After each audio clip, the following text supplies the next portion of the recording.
S4113.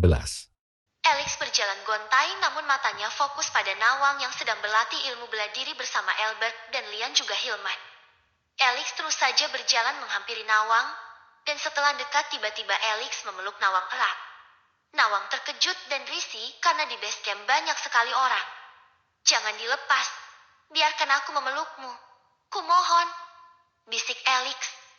Lian yang melihat sorot mata asisten pribadinya agak berbeda, tidak jeti meledek. Awalnya Lian hendak menggoda Alex, tapi Lian paham Alex saat ini sedang tidak baik-baik saja. Istirahat dadakan latihan bela diri sangat dimanfaatkan Albert untuk telentang sempurna di atas rumputan. Napasnya ngos-ngosan, sementara Hilman menunjukkan tatapan bertanya pada Lian. Lian hanya menggeleng sekaligus mengangguk. Nawang sendiri kebingungan dengan pelukan erat Alex. "Kamu kenapa? Ada apa?" bisik Nawang merasa tidak enak dengan tatapan orang di lapangan berumput depan base camp. "Aku hanya ingin memelukmu," bisik Alex. Hanya Lian yang paham betapa sorot mata Alex sedang tidak baik-baik saja. Dia menghampiri Nawang dan Alex. "Bawa Alex pergi dari sini. Dia kelelahan," ujar Lian pelan pada Nawang. Nawang menurut lalu melepas Alex dan membimbingnya pergi dari area latihan. "Lian, kenapa dengan Alex?" tanya Albert masih dengan posisi telentang. "Alex sedang kelelahan," sahut Lian.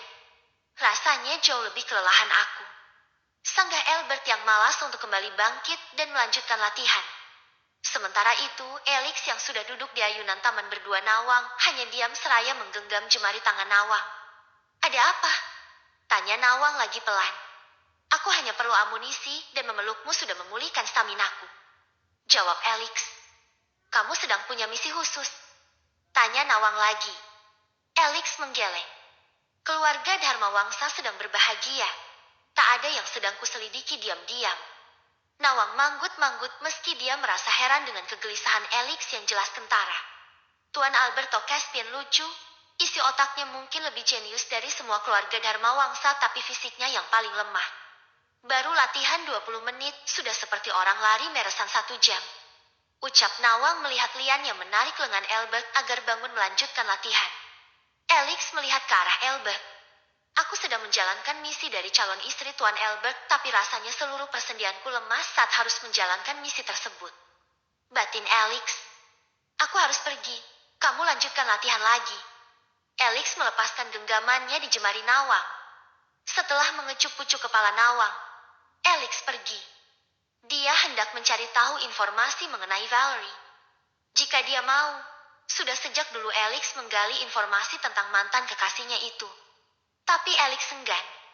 Untuk apa? Kini, dia mau tidak mau harus mengorek informasi tentang Valerie. 1-2 informasi dia dapatkan dengan cepat. 3-4 menyusul lalu selanjutnya Alex hanya bisa termangu tanpa kata saat mengetahui aktivitas Valerie bersama para penyewanya. "Valerie, permainan apa yang sedang kamu lakukan saat ini?" gumam Alex saat melihat Valerie sibuk berganti-ganti pasangan sejak 2 malam terakhir. Alex murka. Dia pikir Valerie sudah hidup bahagia dan menikah serta tinggal di luar negeri sana. Tapi nyatanya, Alex memukuli kemudi mobil dengan kedua mata memerah menahan amarah. Terlebih lagi dia dengan cepat mengetahui jejak ayah tiri Valerie yang ternyata ada di Indonesia. "Kau sungguh tidak tahu kalau papamu ada di sini, Val. Dia menikah lagi setelah mamamu meninggal. Kau benar-benar tidak tahu."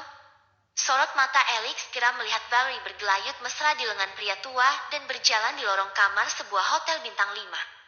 Esoknya Alex tak bisa menahan perasaan yang dia pendam selama bertahun-tahun. Kecewa, sakit hati dan kini bertambah dengan amarah yang ingin sekali diluapkan. Alex mendatangi unit apartemen Valerie saat Valerie baru selesai dinas malam. Wajahnya tampak lelah dan penampilannya sedikit berantakan. Ketika Valerie baru saja menghempaskan tubuhnya di sofa, bel unit berdentang.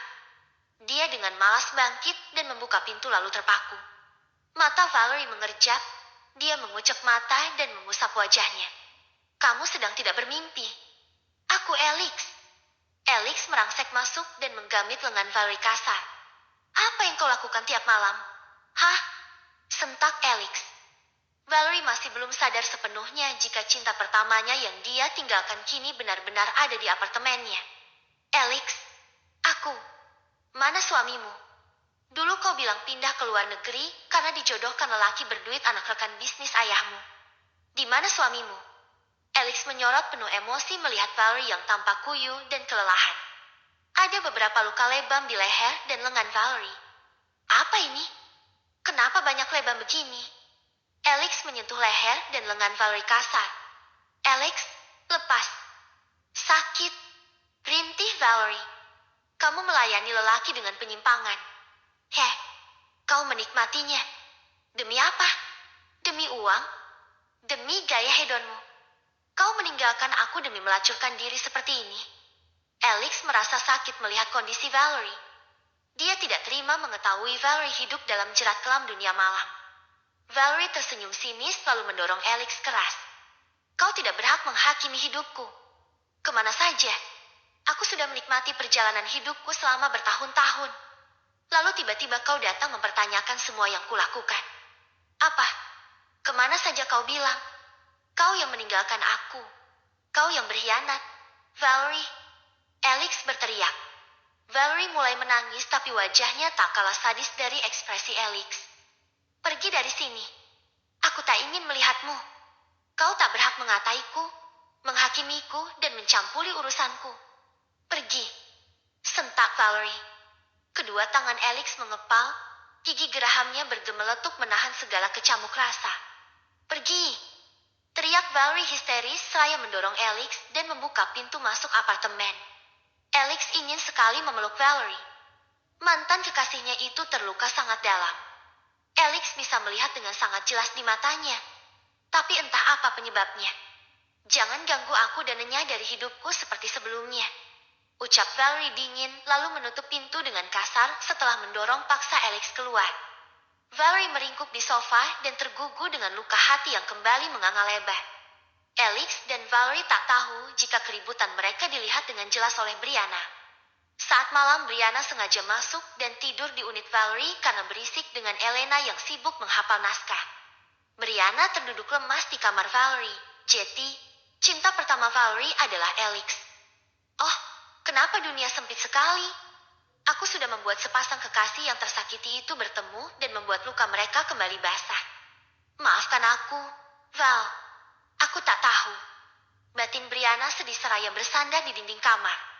Lama Valerie meringkuk di sofa, Brianna pun hanya bisa terduduk lemas di kamar Valerie. Lalu terdengar ponsel Valerie berderi. Tanpa masuk kamar Valerie pergi lagi dari unit apartemennya dan itu membuat Brianna lega.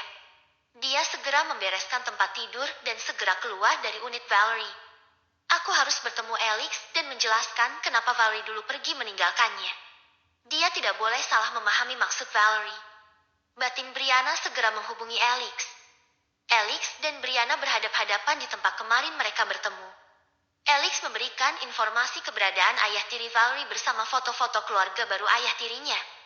Aku akan menghajar lelaki ini. Dia sudah menjual putrinya sendiri. Biadab, geram Alex. Brianna menghela napas dalam. Dia meminta sedikit waktu untuk bercerita. Alex patuh dan mendengarkan penuturan Brianna tentang Valerie. Setelah selesai, Alex sebagai tersengat bisa kalah jengking saat mendengar cerita Brianna. Valerie dinodai lelaki berdebah ini. Sorot mata Alex memerah, tubuhnya gemetar. Brianna menangis saat itu. Tak tega rasanya menceritakan kisah sesungguhnya yang menimpa Valerie. Maaf, meski aku adalah sahabat Valerie. Aku tak tahu jika kamu adalah cinta pertama Valerie. Kau tahu, sampai detik ini dia masih sangat mencintaimu. Itulah kenapa dia pergi dengan membuat alasan agar kau membencinya. Dia merasa sudah tak lagi punya masa depan dan merasa iba padamu. Ucap Brianna. Kepala Alex seluruh di atas meja. Dadanya terasa sakit. Sangat sakit mendengar kisah tragis yang menimpa Valerie.